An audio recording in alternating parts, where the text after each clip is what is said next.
AP का question देखेंगे, बहुत प्यारा और बहुत प्यारा अल्टीमेट क्वेश्चन है। इस क्वेश्चन को सोल्व करने के कई तरीके हैं। कई लोग इसको एन निकलवा के करवाते हैं, उससे भी आ जाएगा, लेकिन मुझे वो तरीका अच्छा नहीं लगता। इस तरीके से, जिस तरीके से मैं कराऊंगा उसको समझना। बहुत अच्छा क्वेश्चन है, समझिए कि कैसे क्वेश्चन को करना कैसे है। जब भी हमें एसएन दिया हो और हमें क्या पूछे एपी, तो कैसे करना है ध्यान से देखो। क्या करेंगे, जब भी एसएन दिया हो और एपी पूछा है तो सबसे पहले लिखेंगे पुटिंग n इक्वल, ये putting n equal to 1, n की जगह 1 रख दो तो यहां पे क्या आ जाएगा s1 क्या आएगा, n की जगह 1 रखा तो 1 इंटू 4 इंटू 1 प्लस 1, मतलब कितना आ जाएगा 1 इंटू 4 प्लस 1, मतलब कितना आ गया 1 इंटू 5, मतलब s1 कितना आ गया 5, ये आ गया हमारा s1। अब सेम क्या करेंगे, अब पुटिंग n इक्वल टू 2, अब n की जगह 2 रखेंगे तो 2 रखने पे क्या आएगा हमारे पास s2 इक्वल टू 2 इंटू, इसमें रखने हैं इसमें, तो 4 इंटू 2 प्लस 1, तो ये कितना आ जाएगा 2 ऐसे यहां 4 2 या 8 प्लस 1, मतलब 2 इंटू 9 मतलब 80, तो मतलब s2 आ गया ये, ठीक है, ये हमारा क्या आ गया s2, ठीक है।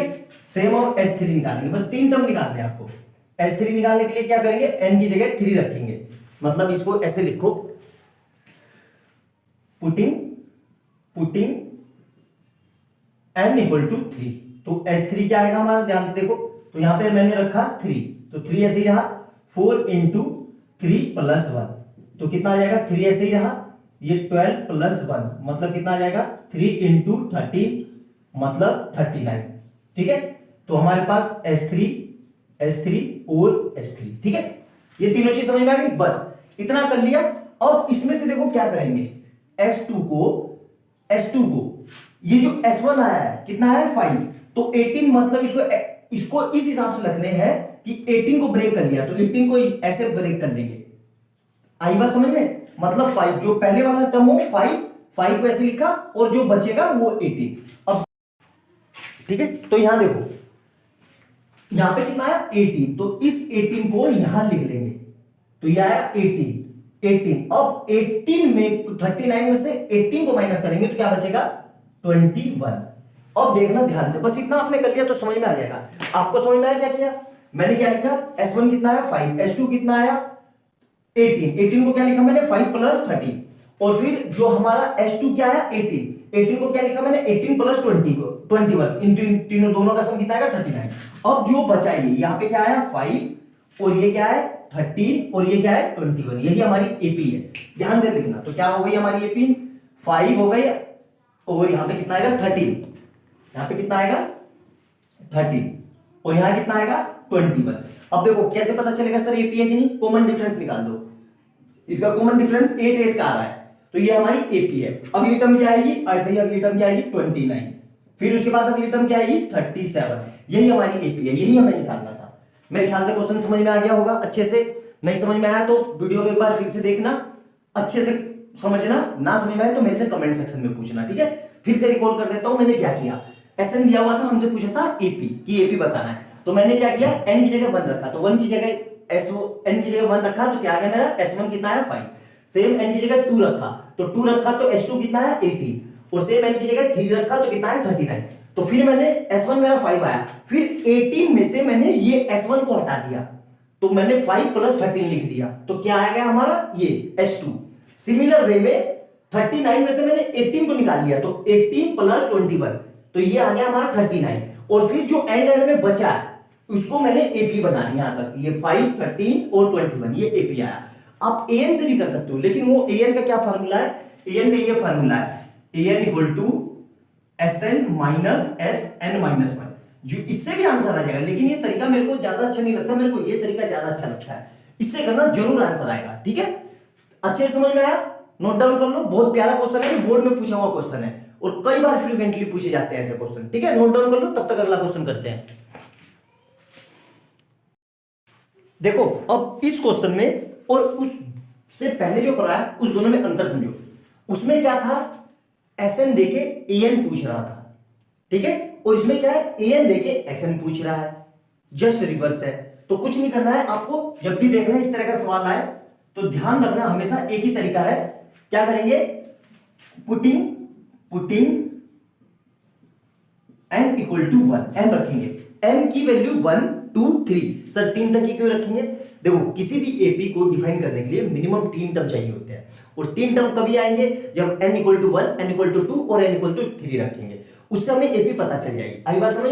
तो यहाँ पे देखो मैंने n इक्वल टू 1 रखा, तो देखना क्या आ रहा है यहाँ पे, इसमें रखेंगे तो a1 तो n की जगह क्या रखा मैंने 1, तो 5 माइनस 2 इंटू 1, तो कितना आएगा यहां से 5 माइनस 2 मतलब 3, तो a1 कितना आया मेरे पास 3। ठीक है, अब ऐसे ही सिमिलर वे में पुटिंग n इक्वल टू 2, तो 2 रखेंगे तो a2 कितना आएगा ध्यान से देखेंगे, तो 5 माइनस 2 इंटू 2, तो कितना आ जाएगा 5 माइनस 4 मतलब कितना आ गया ये 1, तो a2 कितना आ गया मेरे पास 1।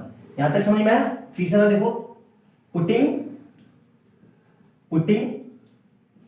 n इक्वल टू 3, तो क्या आएगा देखो a3 कितना आएगा 5 माइनस 2 इंटू 3, तो कितना आ रहा है 5 माइनस 6 मतलब माइनस का 1। सर a3 कितना आया 1। ठीक है, तीनों टर्म मिल गई।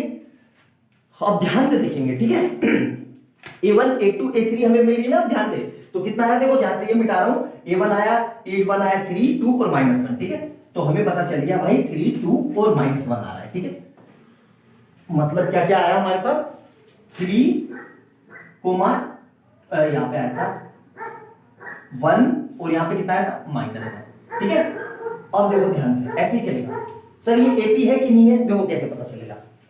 एपी निकालने के लिए हमें कॉमन डिफरेंस निकालना है। कॉमन डिफरेंस क्या है, देखो ये है हमारा a1 और ये क्या है मेरा a2 और ये क्या है मेरा a3। ठीक है, तो देखो ध्यान से क्या करते हैं हम, a2 minus a1 is equal to a3 minus a2।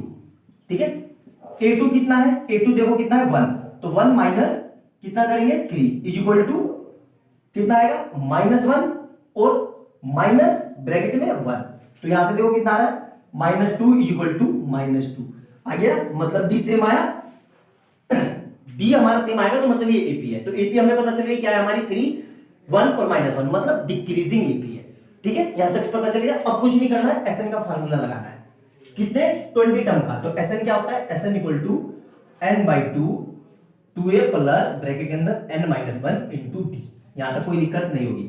n कितना है 20 तक जाना है, तो यहां पे लिख दो 20/2 और यहां पे भी कितना आएगा s20। ठीक है, और यहां पे कितना आएगा 2 इंटू, अब a कितना है a1 मतलब सीरीज का a1 कितना है 3, a1 कितना है 3 प्लस ब्रैकेट n कितना है 20, तो 20 -1 और d कितना है -2 मतलब -2। ठीक है, तो यहां से देखो ये कट जाएगा इससे पूरा 10, तो कितना है 10 और यहां देखो 2 3 जा 6 प्लस ब्रैकेट के अंदर कितना आएगा 19 और इधर ब्रैकेट के अंदर कितना आएगा -2। कोई दिक्कत यहां तक? अब देखो इन दोनों को ऐड करके इससे मल्टीप्लाई मत कर देना वरना गलत हो जाएगा। बोर्ड मास फॉलो होगा, बोर्ड मास मतलब पहले मल्टीप्लाई फिर एडिशन, BODMAS। ठीक है, तो यहां पे कितना आएगा 10 और यहां पे कितना बचेगा 6 और ये प्लस माइनस माइनस और ये कितना आएगा 38। ठीक है, तो यहां से कितना आ रहा है 10 और इधर कितना बचेगा माइनस का 32। ये समझ में आ गया, ये बचेगा ना, तो मल्टीप्लाई कर दो माइनस का 320, ये आंसर आएगा। आई बात समझ में?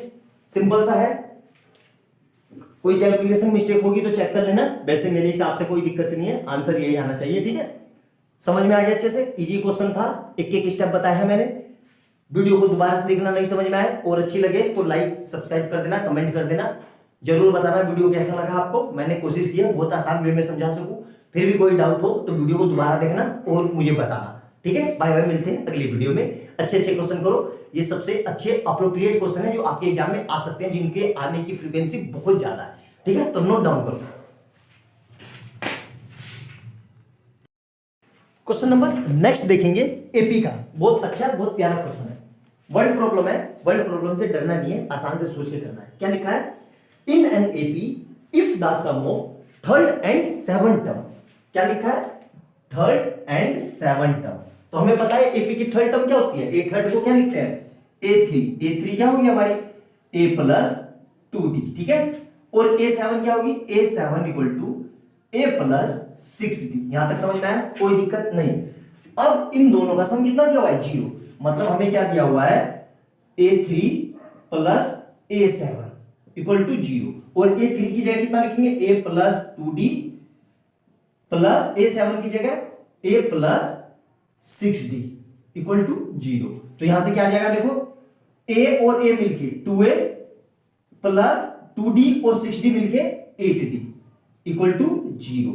तो यहां से दोनों में से कुछ कॉमन आ रहा है, यस सर बिल्कुल कॉमन आ रहा है। तो 2 को मैंने बाहर ले लिया, तो A plus 4D equal to 0, मतलब मेरे पास क्या आ गया, A प्लस 4D की वैल्यू कितनी आ गई 0। ठीक है, यहां तक समझ में आया। अब हमसे क्या पूछ रहा है, फिफ्थ टर्म। फिफ्थ टर्म क्या कह रहा है, ध्यान से देखोगे तो जब भी ऐसा दे मतलब फिफ्थ टर्म, तो फिफ्थ टर्म क्या होती है A5। A5 क्या होगी हमारे पास A प्लस 4D, यही होती है ना A प्लस 4D, और A प्लस 4D की वैल्यू कितनी है 0, मतलब यहां पे क्या लिख देंगे 0, मतलब जो इसकी फिफ्थ टर्म आएगी वो कितनी आएगी 0। ठीक है, ध्यान रखना। ठीक है, कोई दिक्कत यहां तक अच्छे से समझ में आया। अब देखो ध्यान से, इसको इस तरह के क्वेश्चन में हमेशा आंसर 0 आएगा। जब भी ऐसा देगा 3 या 7, 2 या 8, 4 या 6, तो कुछ नहीं करना, 3 प्लस 7 को ऐड करो, कितना आया 10।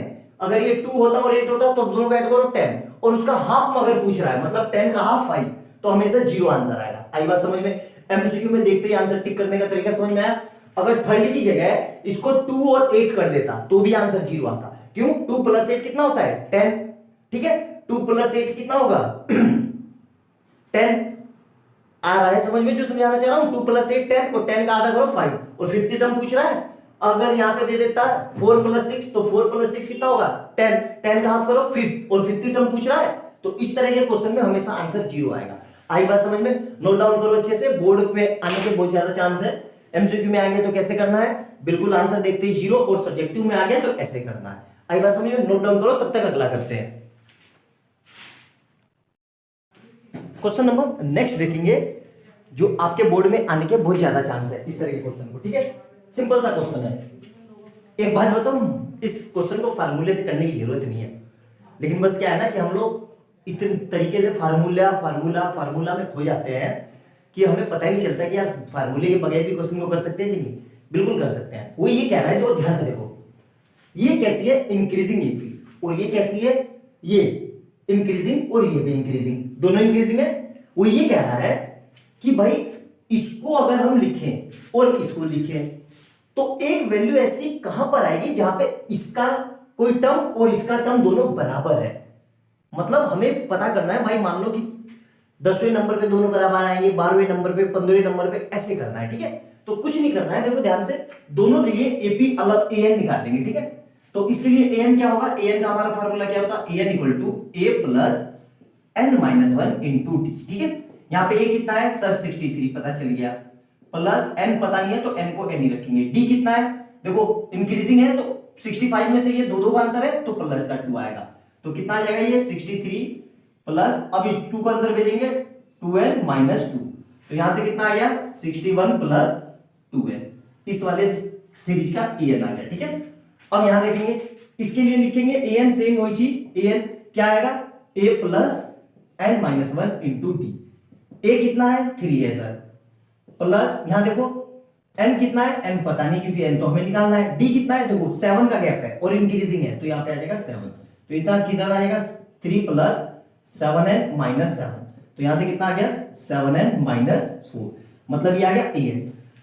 अब वो क्या कह रहा है, for what value of n are the nth term of the AP, मतलब इसकी nth टर्म और इसकी nth टर्म इक्वल कर दो। ठीक है, दोनों को इक्वल कर देंगे तो मतलब इक्वेशन 1 और इक्वेशन 2। ठीक है, इसे क्या लिख सकता हूं, यहां देखो मैं यहां कर रहा हूं, तो क्या लिख रहा हूं मैं 61 plus 2n is equal to ये वाला 7n माइनस 4, 7n माइनस 4। अब देखो ध्यान से, तो इधर ये 2n इधर और ये 4 इधर, यहां समझ में आया, तो क्या हो जाएगा 61 और वो 4 माइनस गया तो इधर आके प्लस का 4, और इधर 7n ऐसे ही रहा, ये इधर जाके कितना आएगा माइनस का 2n, तो यहां से कितना आ जाएगा 65 इक्वल टू 5n, तो यहां से कितना आ जाएगा 65 अपॉन 5 इक्वल टू n, तो मतलब यहां से n कितना आ गया 13, मतलब 13 नंबर का जो टर्म होगा वो दोनों एपी का बराबर होगा। ठीक है, अब दिखा देता हूं, देखो कैसे, यहां समझ में आ गया, नोट डाउन कर लिया। अब देखो ध्यान से, अच्छे से समझ में आ गया होगा, देखो यहां देखो, बिल्कुल बाई प्रूफ करके दिखा रहा हूं मैं आपको, ताकि आपको लगे ना कि अरे सर ये तो आपने ऐसे ही कर दिया। देखो यहां देखो, इसमें लिखेंगे 13 नंबर तक, तो 63, 65, 67, 69, फिर 71, 73, 75, 77, 79, 81, 83 और 85 हो गए। 1 2 3 4 5 6 7 8 9 10 11 12 और 1 13, 87।